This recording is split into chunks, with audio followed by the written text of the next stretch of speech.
What's the creepiest thing you've seen in broad daylight? Story 1. Not quite broad daylight, but more like dusk. I look out my front window and see a lump on my lawn that looks out of place. I think, that really looks like a dude in a ghillie suit on my front lawn. I keep staring at it and become more and more convinced it is a dude in a ghillie suit. And I start to freak out a bit and don't know what I'm supposed to do in this situation. Like, do I call the cops? Then a bunch of neighborhood kids run up to the lump, and the actual factual real dude in a ghillie suit gets up.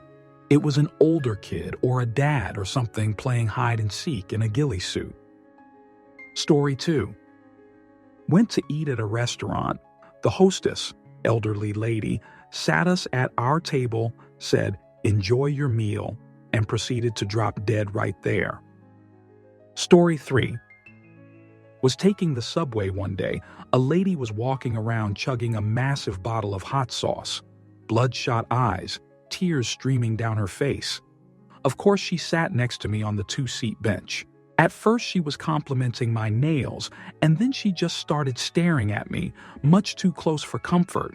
She still had tears down her face, still chugging the hot sauce. I made a comment asking if it was good or something. She acted like I was crazy for noticing it. This was at least 2 years ago, and I still can't get her face out of my mind. Hope she's doing well. Answer. In NYC, I had a relatively cheap apartment in a neighborhood with nothing but offices and warehouses.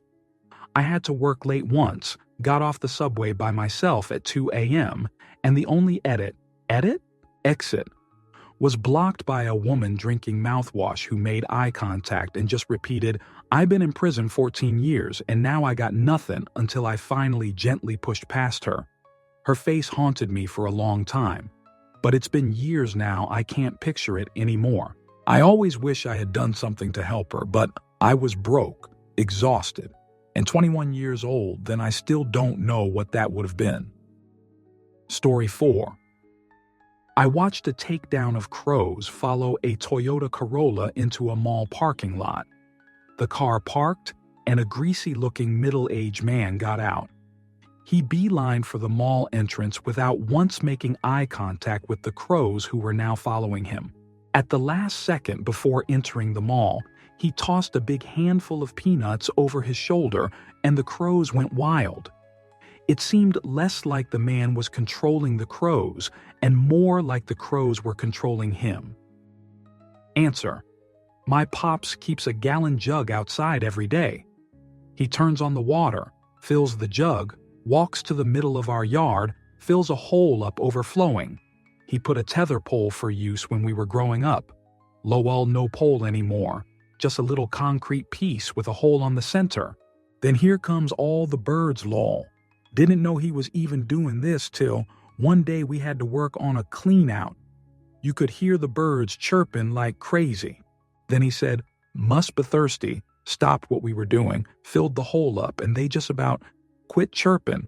Lol, also, I find Cheerios and stuff around there, so he must also be feeding them lol. Story 5. The creepiest thing for me was when I was out surfing in Northern California. It's really cold, dark water, and I was out by myself.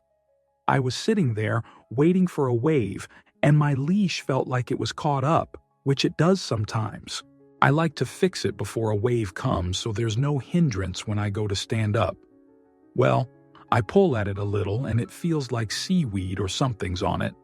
I turn towards the back of my board and there is something on it.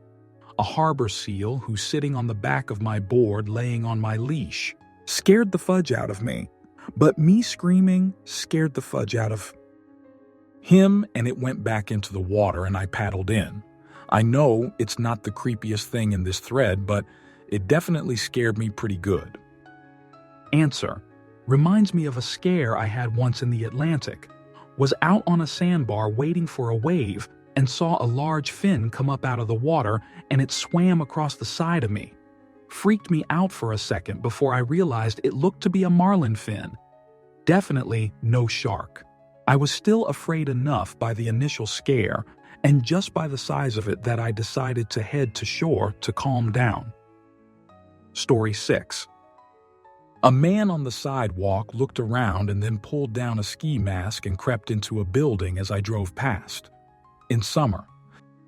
Story 7.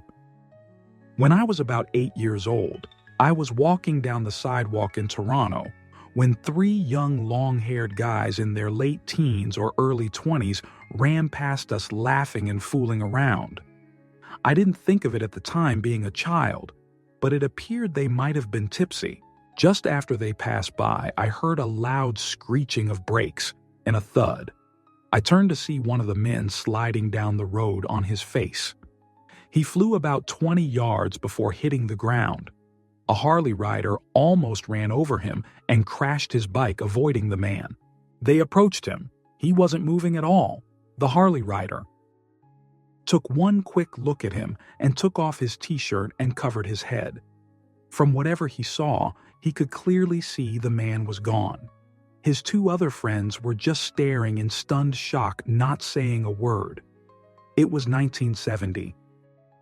Answer: yeah, this kind of thing sticks with you.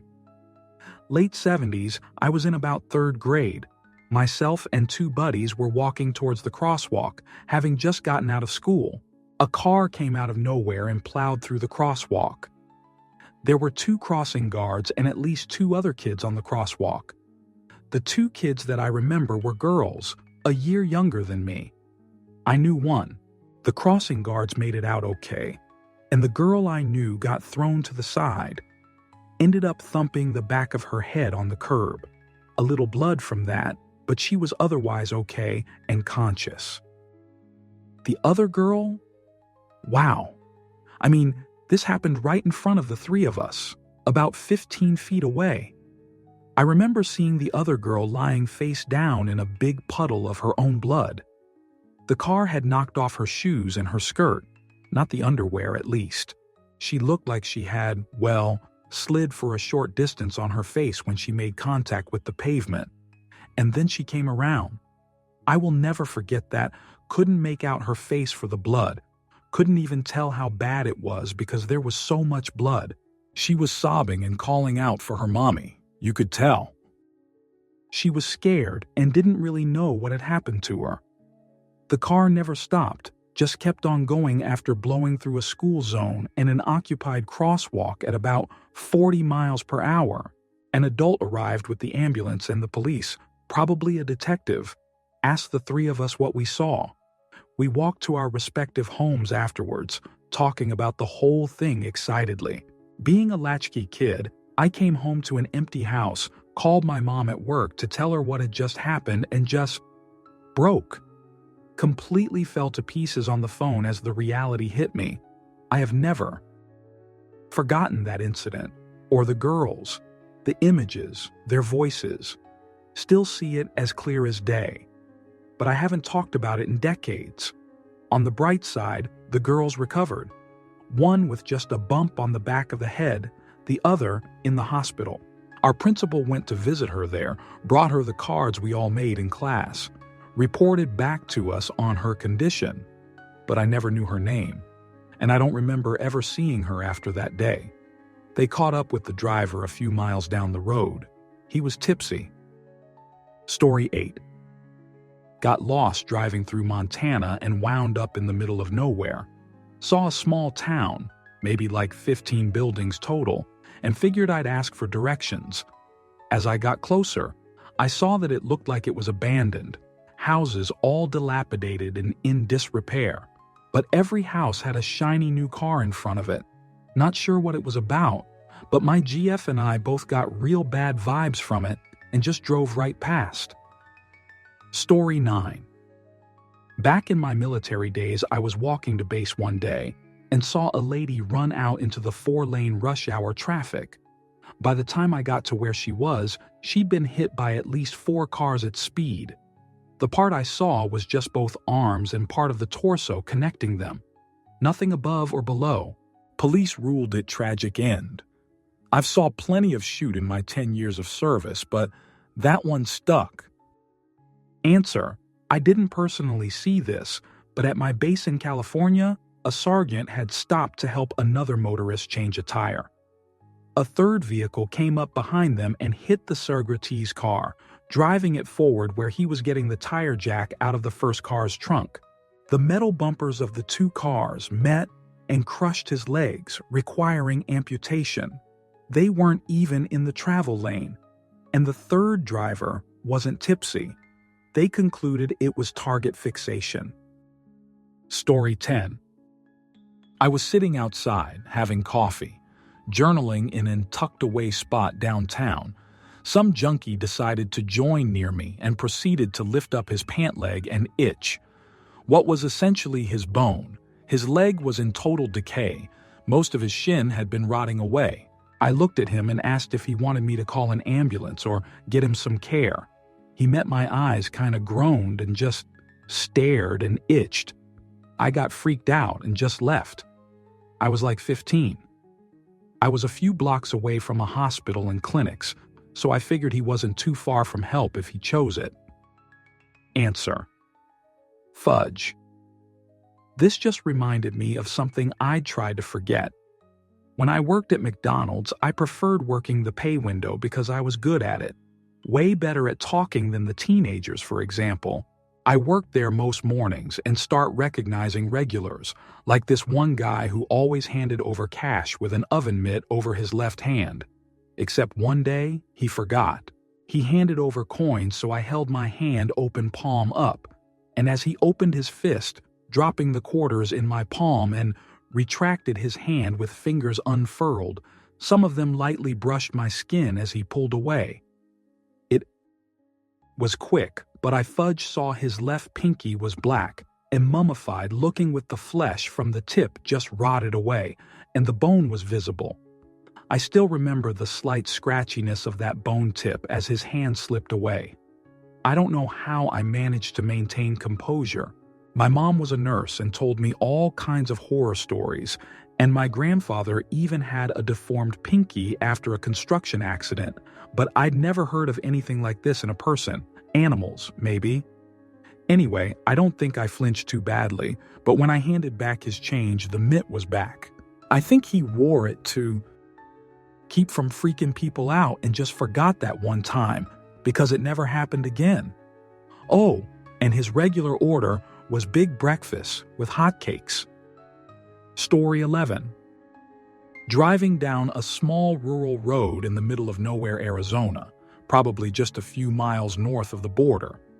Past a man walking, clearly Mexican, and clearly had just come a long way. He shouted agua as we passed, so we pulled about 200 feet in front of him, dropped off the only carton of water we had, and kept driving. As we got back on the road and looked behind us, a whole family was with the man now running towards the water. I guess they were walking in the brush next to the road. Maybe not creepy, but I think about it a lot. I'm from Appalachia, so all the signs in the Southwest saying not to pull over to assist people on the road made sense to me back then. I hope they got where they were headed. Story 12. Driving down the 5 in California, I saw a car drift across the center divide.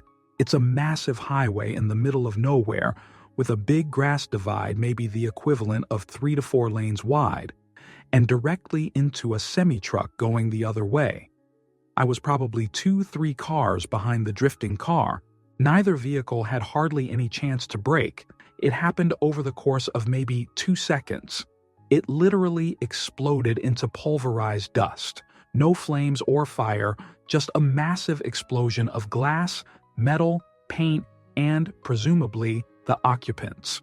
The semi shuddered horribly, but with its massive inertia, it seemed to lose very little forward momentum. Happened so fast we were past it in seconds. The poor person must have fallen asleep at the wheel or something.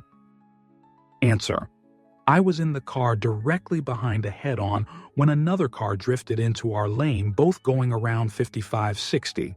The guy in front of me got out and walked to the side of the road, but the lady that drifted into our lane didn't get out of her car, so I went over and got in the back seat and held C-spine precautions, and there were pill bottles everywhere.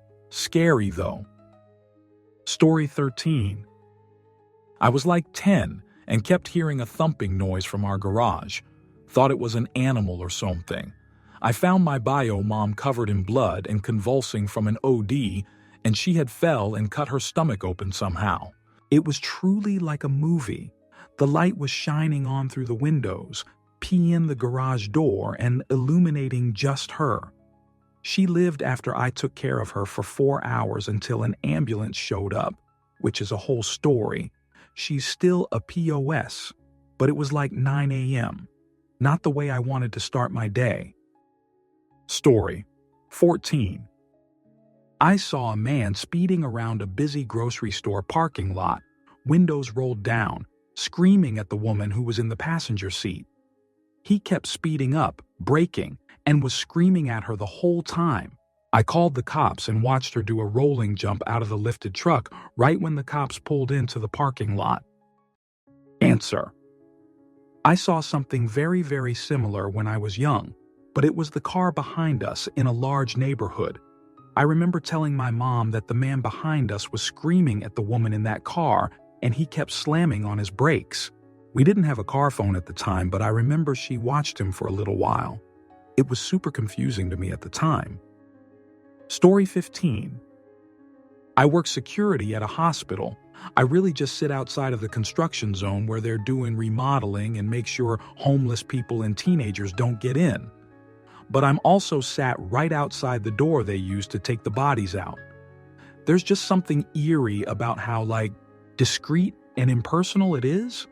Not that I expect there to be some sort of fanfare when someone dies, but they're just wrapped in quilts or thick blankets, quietly loaded up into an unmarked van, and that's it. It's a major hospital, so there's several bodies wheeled out every day. Worst is when you know it's a child, but I thankfully don't see much of that. They tend to wait until the middle of the night so less people see so they don't upset people. Always just strikes this weird feeling in me when I see them. Edit. I should also say that there is a bit of fanfare if they're an organ donor. The doctors and nurses will line up along the hall when they take them out and have just a little moment of silence, like a way to express their thanks for this person inevitably helping someone else. Very bittersweet. Answer. Hey there. I'm one of those folks that wheels the bodies out and brings them back to the funeral home. While it is pretty routine and seemingly lackluster, ESP the minivan, please know that most of us working in the passing industry take the utmost care and concern with the people we transport or come into contact with. In fact, I often try to play music on the drive that I think they might like. Anyway, I hope that helps. I'm sorry it's a weird part of life that not many witness, but we appreciate folks like you that are there to make things safer, or at least help direct us when we can't find the freaking dock, lol. Story 16. We used to take an old back road that would take us to town where I lived a while ago. It was a 20-30 minute drive. It was an old stretch of road that was an old worn road that went through a stretch of trees, a small burst of houses surrounded by farmland and fields, so it was very rural area.